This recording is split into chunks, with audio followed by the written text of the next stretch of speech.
嗨，大家好呀，这里是辛巴的漫舞时光。今天给大家演示的是一幅钢笔水彩。下面呢，我为大家简单介绍一下我所用的工具。这个本子呢是素描本。这个本子呢我特别喜欢，一个是它这个表皮就什么也没有，而且底下也没有，甚至不分正反。而且你如果喜欢的话，还可以在这个封面呢画上属于自己的独特的封面，而不是千篇一律的。我把第一页留下了呢，因为我的本子基本上在第一页都会画一些关于这个本子的名称呀什么的。通常我是喜欢一个本子画一个系列的，比如说这个本子呢，我可能用来画水彩钢笔水彩的一些小物，小房子呀、小窗户呀什么的。那么呢，我就会给这个本子起个名字，在这一页上配上图。好，这里面的内页呢是素描纸，大家一定要听清楚了，不是水彩纸，是素描纸。因为呢，其实我画钢笔水彩呢，主要是用来练习钢笔线条的，主要是钢笔线稿的一种创作。上色呢是第二步，还有就是钢笔水彩也是为了我配套我最新开发的一套线稿攻略课程，一切都是为了线稿服务的。因为其实不论我们画纯水彩还是画钢笔水彩，对这个线稿的要求都是或多或少有一部分需求的，尤其是线条比较明确的这种钢笔水彩，对这个线稿的要求其实蛮高的。首先你线条的这一关呢就要先过，然后在后面上色，就是两部分相结合吧。好，这个纸呢是160克的素描纸，所以呢因为我主要是练习线稿，主要画线稿，所以我就在素描纸上画了。有能上色的呢我就上色。这个纸呢上色肯定跟水彩纸是不一样的。在这里呢，我不是要推荐大家用素描纸去画水彩，绝对没有这个意思。只是我个人最近就是用这个本子用的觉得还不错，所以呢我就这么用了，但并不代表我倡导大家都这么用。大家如果有条件的话，还是用水彩纸，因为水彩纸它的晕染呀、扩散呀，毕竟跟素描纸是区别非常大的。就比如说显色，素描纸的显色呢会灰一点。再比如说扩散，这个纸很神奇，这个纸有一定的扩散力。然后就是颜料的延展性，这个纸的颜料的延展性稍微差一些，不像水彩纸的扩散能力、吸水能力以及各方面的能力都非常强。但是这个纸呢，就是它晕染的层次也不能太多，1-2层就了不起了，最好能一次晕染完，这是最好的。如果多加几层呢，这个纸就会起毛，而且呢会透，就是这个水分呢会透到背面。现在市面上的素描纸呢还有薄一点的，比如说100克的、120克，那个就过薄了。过薄的素描纸呢，它首先在钢笔线稿这关呢就不太容易过，因为素描纸本来是跟铅笔配套的，不是跟钢笔配套的。钢笔墨水是一种水性墨水，它就是这个素描纸如果质量不过关，或者是它太薄了，它的质地呢太稀疏了，就会导致这个钢笔墨水画上去有阴纸的效果，就跟我们在餐巾纸上滴的水一样，它就一下散开了，会阴开，这就叫阴纸的效果。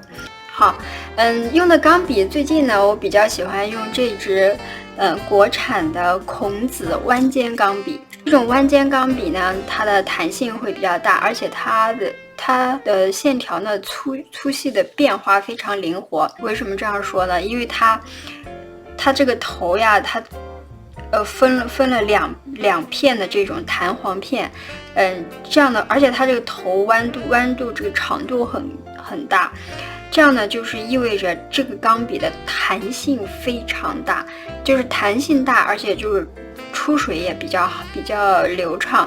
在这种情况下呢，它画出来的线条就意味着你画出来的线条非常有变化，而且就是非常有魅力。但是同时也意味着这个钢笔非常难以掌控。还有就是，这个钢笔，我不是说要让小伙伴们都去买这个钢笔啊，我没有这意思，只是我个人发现了这支钢笔这种用法，而且这支钢笔特别重，特别粗，就对于女孩子来说，而且它这个不是金属的这个笔头嘛，看还有这个棱儿，我刚开始拿回来练的时候，就练一会儿手就剧痛。就它很重，而且很硌手，可能我感觉可能比较适合男孩子用吧，我也不知道，但是我非常喜欢它创造出来这种线条的这种效果。等会大家看我画线稿的时候就知道了，真的非常迷人。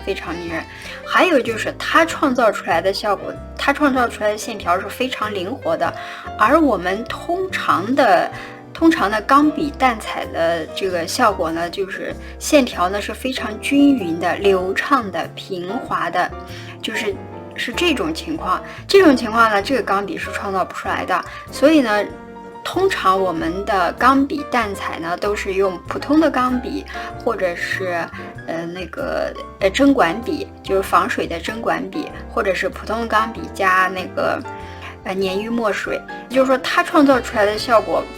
是跟其他的是不一样的。你要不要买它，要不要去练习它，要看你喜不喜欢这种效果。等会大家看我的线稿就知道了。然后还有就是墨水我用的不是鲶鱼的了，这是日本的白金墨水。它里面这个瓶子就是这样的。它整个都是英文和日文，没有底下有一点中文。然后是水彩，还是跟以前一样用的，我用的还是美捷乐。那个美捷乐上色这个钢笔水彩呢，我就基本上一支笔画到底了，不像我画其他的水彩作品，尤其是画树的时候，我会多支笔去轮换的使用。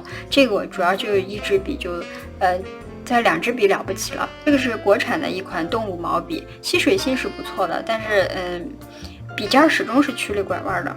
好了，不说了，每次都吐槽这支笔。好，就是用的这些工具，下面大家看演示吧。好，我先来画线稿。画线稿之前呢，会用彩铅，或者你用铅笔也可以。大概定个位。如果就是对，比如说透视呀，或者整个构图没有把握的话，要大概定个位，这样子在画线稿的时候呢，因为我们精力还要放在就是体现这个线稿的魅力上面，所以这样就是精力会更集中一些。要不然的话，脑子里还在同时想着构图，然后又同时想着笔下的线条怎么去处理它，这样比较分散精力。所以呢，我通常会用彩铅呢去先做一个构图。还有这个因为是素描纸嘛，如果你用铅笔的话，有多余的线条可以擦掉。但是呢，用了铅笔以后呢，纸呢在上水彩的时候会更容易起毛。所以就是各方面的因素吧，都可以考虑一下。同学们想尝试也是可以的，不是不可以。虽然我不太鼓励用素描纸画水彩，但是我自己画挺开心的。好，这个线条呢，大家现在就可以看到，就是跟我们平常的线稿是不太一样的。这个也是我就是在近1-2年之内自己非常喜欢的一种效果。像我们平常比如说画个房子，这个边线呀就会画得非常流畅，整洁，整体线稿呢是小清新的，但是我这个呢就是跟那种线稿是有区别的，这个是我最近比较喜欢的一种风格。好，现在就开始上色。上色呢，刚才我也说了，就是因为素描纸呀，它这个素描纸不太适合多层晕染，所以呢，尽量一次到位，尽量一次就晕染完。但是当然还是难免要就是叠加颜色，这个是难免的。毕竟我们平常画水彩，多层叠加都习惯了，让我一次就是把这个颜色叠加到位，还是不太可能。所以呢，在整个过程中呢，尽量把叠色的次数，控制在3次以内吧。超过3、4次呢，这个纸也受不了，而且它还会起毛。水也会，而且要掌握好水分。就比如说你整体，比如说我们用水彩纸的时候，这个水分多一些呢都没事儿，而且就是大水去冲颜料，反而会有更好的效果，而且也没有事儿，纸也不会怎么样。但是这个素描纸呢，就千万不能这样做了。素描纸你要尽量，在画颜色的情况下呢，尽量保证你笔头的水分的含量要少一些。这也就意味着你的手速要特别快。所以其实钢笔淡彩呢，它其实我感觉比那个水彩本身的要求更高一些。首先它线稿这一块呢就是一个基本功，然后上色呢要更熟练一些。